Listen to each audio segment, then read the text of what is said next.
Hello, welcome back to Case Closed. My name is Nima Abdullahi and I will be the reporter of this episode.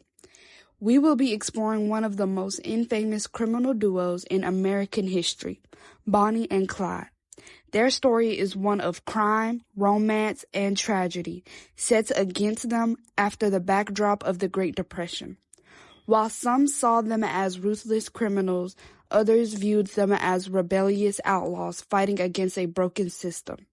In this episode, we'll break down who they were, how their crime spree unfolded, and how their story came to a violent end. Bonnie Parker and Clyde Barrow were born in Texas. Bonnie in 1910 and Clyde in 1909. Bonnie was known for being creative and intelligent, with the love of poetry and dreams of becoming famous. Clyde, on the other hand, came from a poor background and had a history of petty crimes from a young age. The two of them met in 1930 and quickly became inseparable. Their relationship formed during a hard time in the United States, when many people were struggling to survive. Clyde had already been involved in criminal activity, and it wasn't long before Bonnie joined him, setting the stage for one of the most well-known criminal sprees in history. Even decades later, Bonnie and Clyde remain iconic figures in American history. Their story has been told in books, films, and songs, often blurred between the lines of reality and myth. While they are sometimes portrayed as romantic rebels, it is important to remember the real impact of their actions, the lives lost, and the fear caused. Their case also influenced change in law enforcement tactics, particularly in how authorities track and pursue criminals across state lines.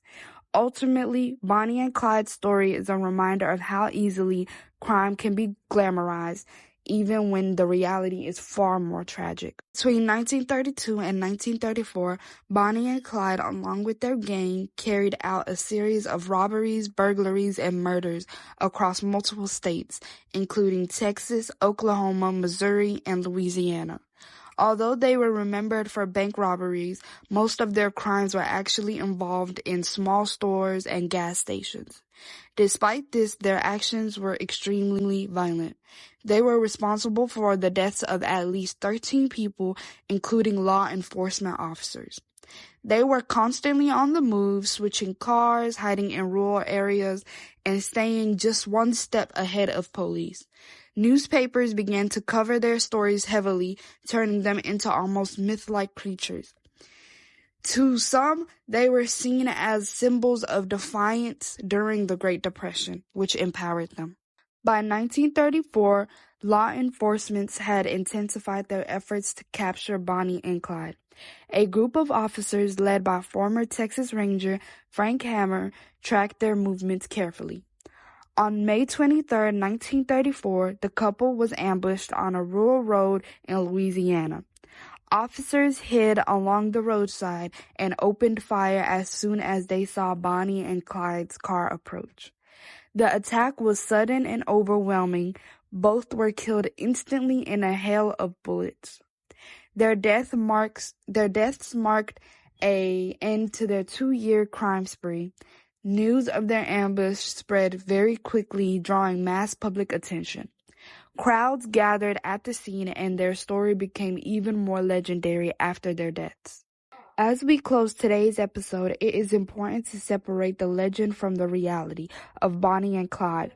Over time, their story has been romanticized, portrayed in movies and music as a tale of love and rebellion. But when you take a closer look, what remains is a story shaped by violence, loss, and desperation during one of the hardest periods in American history. Their actions left a lasting impact, not just in families of victims, but also the way law enforcement approached crimes. Their case helped push agencies to work together across state lines and adapt to criminals who were constantly on the move. In the end, Bonnie and Clyde weren't just outlaws.